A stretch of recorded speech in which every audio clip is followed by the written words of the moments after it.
Good morning everyone, আসসালামু আলাইকুম। আমি রান্না করব চিংড়ি মালাইকারি। চিংড়ি মাছের মধ্যে লবণ, হলুদ, শুকনো মরিচ সুন্দর করে মাখিয়ে নিয়ে তেলের মধ্যে একটু হালকা করে ভেজে নিব।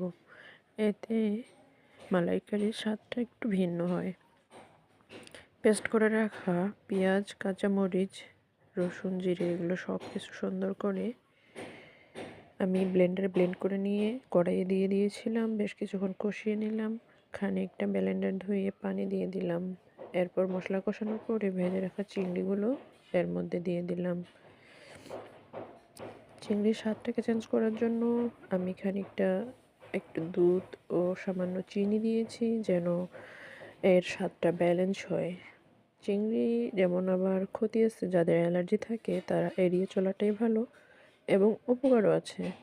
এটা অনেক স্বাদযুক্ত সি ফুড। যাদের রুচিতে আসে তারা অবশ্যই খাবেন। আমার ভিডিও দেখে লাইক, শেয়ার, সাবস্ক্রাইব